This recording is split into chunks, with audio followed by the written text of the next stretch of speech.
Palmolive Soap, Your Beauty Hope, and Luster Cream Shampoo for soft, glamorous, caressable hair bring you Our Miss Brooks, starring Eve Arden.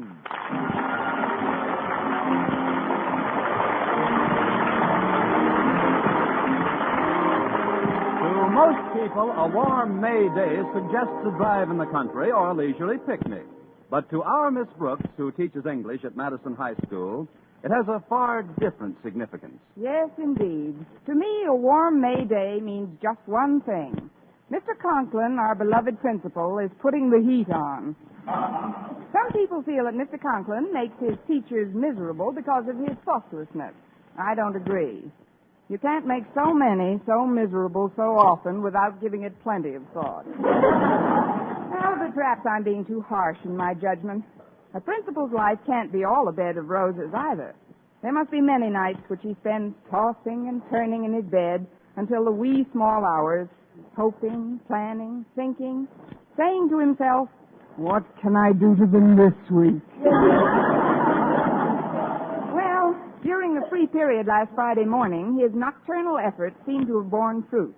He started an impromptu quiz without prizes. Miss Brooks, Uh-huh. Oh, yes, Mr. Conklin? conjugate the verb strive, please. Strive, strove, striven. Now, thrive. Thrive, throve, thriven. Oh, no. Really, Mr. Conklin, these sudden little tests are quite disconcerting. I don't see... Silence, Miss Brooks. We're not finished. Yes, sir. More verbs? 5. Five, fiven. Now, wait a minute, Mr. Conklin. 5 isn't a verb. Thank you, Miss Brooks. I knew my visit to your room would produce some valuable bit of information. Now, my main reason for dropping in, however, was to ask you to do me a favor, Miss Brooks. As you know, Sunday is Mother's Day. Yes, I know, Mr. Conklin. Thanks to a special savings plan I started in February, I was able to send my mother a card this morning. But what did you want me to do for you? I'd like you to take this package home with you and keep it until Sunday morning. It's a little Mother's Day remembrance for Mrs. Conklin, and I don't want her to stumble upon it before time. Wonderful woman, Mrs. Conklin, and she's trained our daughter Harriet to be a duplicate of herself. Really? Yes. Yes, between them, they're the 2 biggest snoopers in the county. That makes it unanimous. I'll be happy to keep the package for you, Mr. Conklin. Thank you, Miss Brooks. I hope my daughter Harriet remembers Mother's Day. Lately, she's had her mind on nothing but that moronic manager of the baseball team, Walter Denton. Oh, Walter isn't so bad, Mr. Conklin. Of course, he's not a brilliant student. Brilliant. Walter Denton is Madison's gift to subnormality. The thing that annoys me most is the way he bounces. He never goes anywhere. He always bounces there. Hiya, Miss Brooks. I just thought I'd bounce in for a minute. Well, if it isn't the human handball. Oh, hello, Mr. Conklin. If I'm interrupting anything, I'll just bounce along. No, Walter. Mr. Conklin was about to dribble back to his office. That is, you were finished with me, weren't you, Mr. Conklin? Quite. Good morning, Miss Brooks. Goodbye, Mr. Conklin. Hasta la vista, Mr. Conklin. I learned that in Spanish. It means see you later. Oh. Well, no se lo veo a usted primero. What does that mean, Miss Brooks? That means not if I see you first. Now, what can I do for you, Walter? Well, I need some advice, Miss Brooks. And as is my wont when I want advice, I've hied myself to my favorite English teacher. Or for that matter, my favorite any kind of teacher. Are you sure it's only advice you want? Oh, sure, Miss Brooks. It's about a Mother's Day gift, but a very special type of mother, Miss Brooks. That is, well, I know it's impossible right now, but just for supposition's sake, suppose you woke up one day and found yourself a mother. I have a mother. Of course, she's miles away. No, Miss Brooks, I didn't mean it that way. I mean, if you awoke to find that you were a mother, now what would your first question be? What did it weigh, Doc? Are you sure, Miss Brooks? Are you quite certain you wouldn't say, how is my husband? Not me. I might say, who is my husband? I'm serious, Miss Brooks. My dad told me that was my mother's first concern after she knew that I was all right. You know, she thinks of us constantly and never of herself. But me, what do I do in return? I don't get out of bed when she wakes me. I leave my clothes all over the house. Sunday's Mother's Day, Miss Brooks, and I've got to make it up to her. Well, that's pretty short notice, Walter, but I have a suggestion for you. You have? Yes. Sunday morning, wait till your mother starts to make breakfast. When you're sure she's in the kitchen, close the door quietly behind her. Then? Then gather up all the clothes that you've scattered around the house. Then? Then put them in a big suitcase. Then? Then run away from home. I'm just teasing you, Walter. There's only one way you can make your mother happy, and that's by turning over a new leaf. Well, I'll try, Miss Brooks, but meanwhile, just supposing again, what kind of a present would you like if you were a mother? Oh, I wouldn't care much about presents, Walter. I'd just be happy if I had all my beloved children around me. Gee. Well, of course, my mother only has this one beloved child. Me. It is a lovely sentiment. However, I'd still like to figure out a little gift of some sort. Now, what would make a young mother like yourself happy? A young father like Mr. Boynton. Oh, which reminds me, Walter, it's time for me to get down to his laboratory and pick him up for lunch. Oh, did he invite you for lunch today? Of course he did. About 10 minutes from now.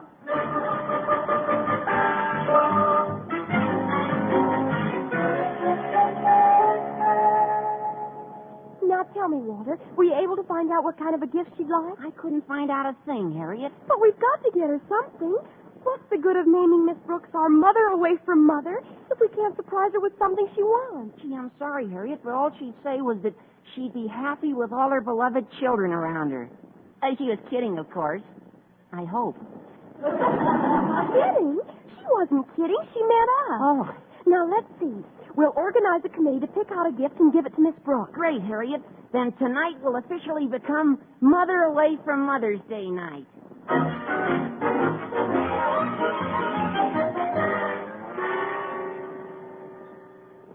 Well, now that we're finished with lunch, Miss Brooks, I've got a surprise for you. Surprise? What is it, Mr. Boynton?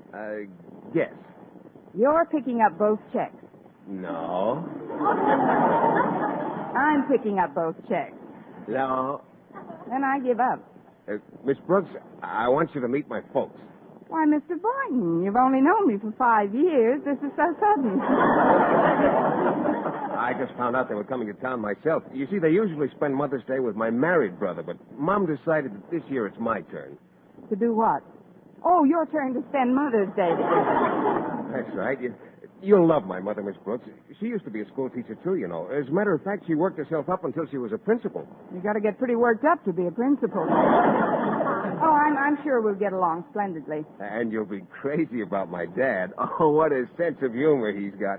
He's the one who told me the joke about the quizmaster who called out, "I've got a lady, doctor," but before he could ask her any questions, she stuck a thermometer in his mouth and took his pulse. Isn't that a scream? Your father sounds like more fun than a barrel of nothing. May I ask you a rather personal question about your folks? Oh, certainly, Miss Brooks. What is it? How long did they go around together before they were married? 9 years. I see. Folks believed in long engagements in those days, I guess, Oh, they weren't engaged until 6 weeks before the wedding. 6 weeks? Mm-hmm. Once Dad makes up his mind about something, he's greased lightning. You could have used a little greasing the first 8 years. I'll certainly be looking forward to seeing them, Mr. Boynton. When are they arriving in town? Oh, this afternoon, Miss Brooks. I'll have to check them into a hotel for the weekend. I've just got a small bachelor apartment. Yes, I know. You've told me about it. Maybe your folks would like to drop over to my place tonight. I'm sure my landlady, Mrs. Davis, wouldn't mind my dusting the living room a little. Oh, that's just fine with me, Miss Brooks. That'll give my folks a chance to rest up from their trip and have some dinner before they meet the girl about whom they've heard so much. Why, Mr. Boynton, you mean you actually wrote to your folks about me? And how, Miss Brooks? I've written them many times about how gay and youthful and exuberant you are. I am? You have? Darn right. I remember in one of my most recent letters to them, I said you were more like a pupil than a teacher. In fact, I think that was a letter in which I described you as a great, big, overgrown kid. Maybe I better take something. You should have seen the answer I got from Dad. He said, whatever you do, son, don't rob the cradle.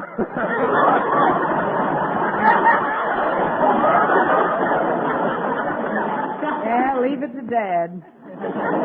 Oh, he was jesting, of course. He loves youngsters.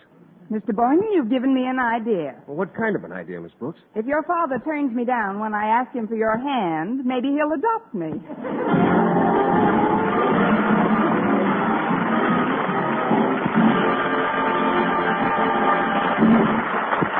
Our Miss Brooks, starring Eve Arden, will continue in just a moment. But first, here is Vern Smith. Here's wonderful news, ladies. Wonderful, wonderful news. Now there's something thrillingly new in Palmolive Soap's famous Beauty Lather. Yes, something thrillingly new. Palmolive's famous Beauty Lather now brings you new fragrance, new charm, new allure. Millions of women will prefer Beauty Lather Palmolive over all other leading toilet soaps the minute they try it. For Palmolive Soap's famous Beauty Lather now has a new, clean, flower-fresh fragrance for new allure, new charm. So, ladies, forget all other beauty care and use Palmolive Soap the way doctors advise for a lovelier complexion. Just stop improper cleansing and instead wash your face with Palmolive Soap 3 times a day, massaging Palmolive's wonderful Beauty Lather onto your skin for 60 seconds each time to get its full beautifying effect. Then rinse. That's all. All types of skin, young, older, oily, respond to it quickly.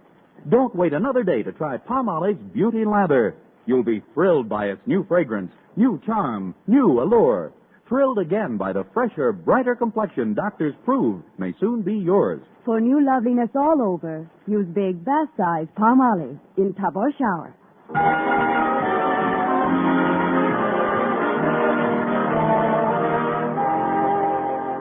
Well, I hurried home right after school and put Mr. Conklin's gift to his wife on my dresser.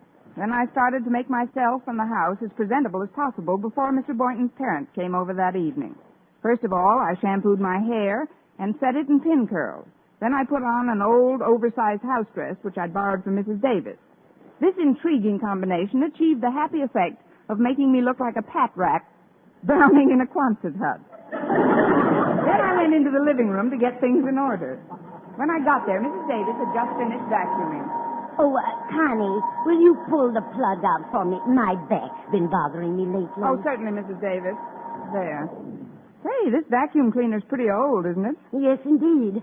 But it's held up remarkably well. I bought it in 1932. 1932? Yes. This Hoover came in when the other one went out. Well, just so the place looks nice and neat for tonight. You know, I've never met Mr. Boynton's parents before. I know you haven't, Connie. And first impressions are so important. Mm-hmm. That's why I sent our sofa and all the chairs out to be recovered. What? Every chair in the house is at the upholsterer's, Connie. But don't worry.